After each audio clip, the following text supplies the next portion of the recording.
श्रोते हो, नमस्ते. आपल्या सर्वांना शुभ दिवस. श्रोते हो, जीवनाचा प्रवास करत असताना या जीवनाच्या प्रवासात प्रामाणिक व्यक्तिमत्व भेटणं म्हणजे आयुष्यातली खूप मोठी कमाई आहे. आजच्या काळात जिथं प्रत्येकजण मुखवटा घालून वावरतोय, तिथं एखादी व्यक्ती मनापासून कोणताही दिखावा न करता तुमच्या आयुष्यात येते, हे नशिबाचं लक्षण असतं. श्रोते हो, अशी माणसं कमी बोलतात, पण जे बोलतात ना ते अगदी खरं असतं. त्यांच्या शब्दांमध्ये खोटेपणा नसतो आणि त्यांच्या वागण्यात सुद्धा कधी स्वार्थ नसतोय. ते तुमच्या सोबत असतात तेव्हा तुम्हाला स्वतःसारखं राहायला भीती वाटत नाही.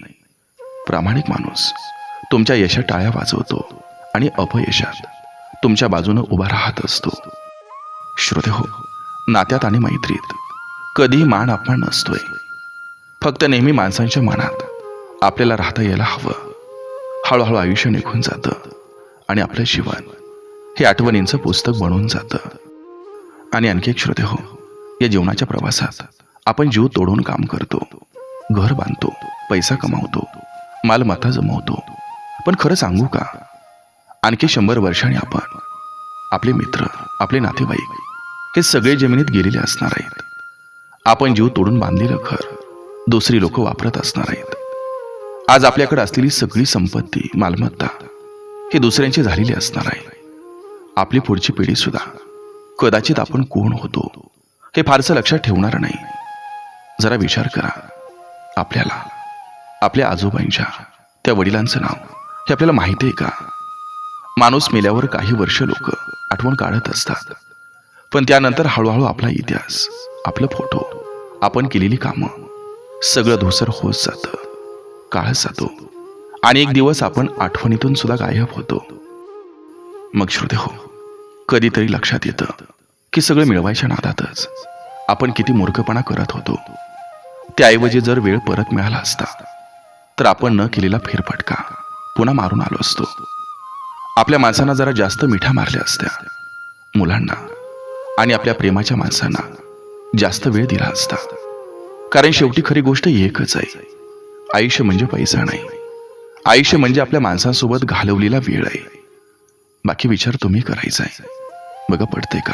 पटलं तर नक्की विचार करा. चला, आजही आपल्यासाठी सुंदर विचारांची ही शिदोरी, ही मालिका अशीच पुढे घेऊन आलोय. चला, करूया सुरुवात सुंदर विचारांना, सुंदर सुविचारांना.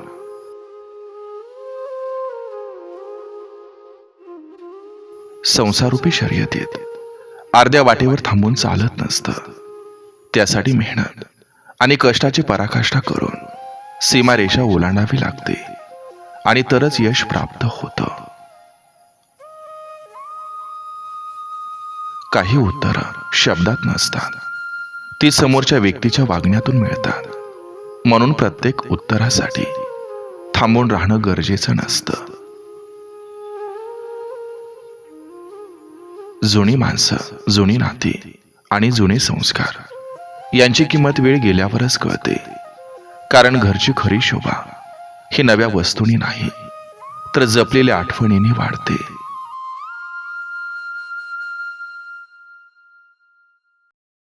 वाईट वागून मिळालेल्या शिक्षेपेक्षा चांगलं वागून मिळालेल्या शिक्षेचं दुःख अधिक वेदनादायी असतं.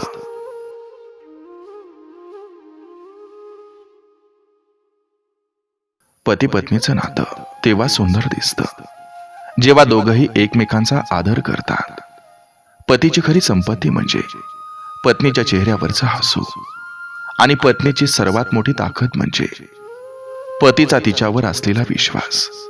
या नात्यात कोणी मोठं किंवा लहान नसतं, फक्त प्रेम, समजूतदारपणा आणि आदर असेल तर प्रत्येक बंधन अतूट होतं.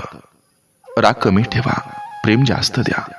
कारण पती पत्नीचं नातं हे देवानं दिलेलं सर्वात खास आणि सुंदर भेट आहे.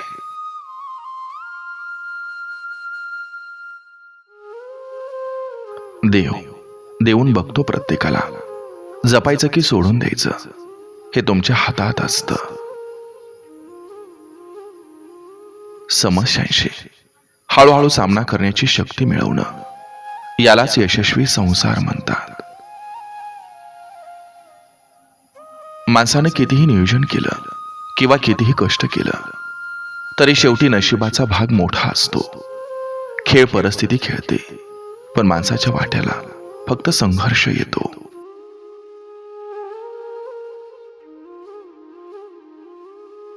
दुष्काळ सोसणाऱ्यानं उन्हाळा मनावर घ्यायचा नसतो. श्रीमंतीची व्याख्या तिजोरीतल्या पैशावर नाही, तर चेहऱ्यावरच्या त्या निखळ समाधानावर ठरतं. घर कितीही मोठं असू द्या, घरात कितीही माणसं असू द्या, पण शेवटी आईशिवाय घराला घर पण नसतं.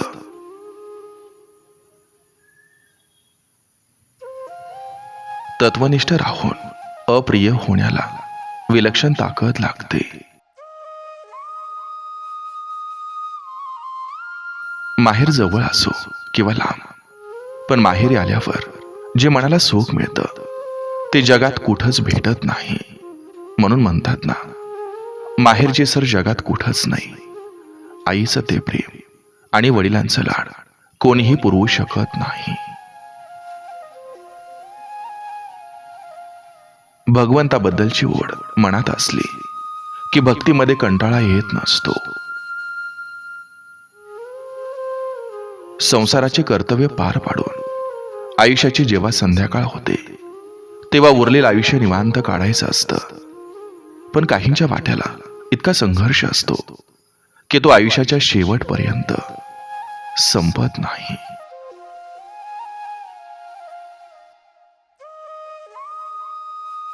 मागावं त्याला ज्यांच्याकडून अपेक्षा आहे, बोलावं त्यांच्याशी ज्यांना तुमच्या शब्दाला किंमत आहे, रुसावं त्यांच्यावर ज्यांच्या मनात जागा आहे, आयुष्य घालवावं अशांसाठी ज्यांना तुमच्याविषयी प्रेम आहे. कमकुवत लोकांना सत्य पचत नसतं, म्हणून ते खोट्याच्या गर्दीत स्वतःला मोठं समजतात.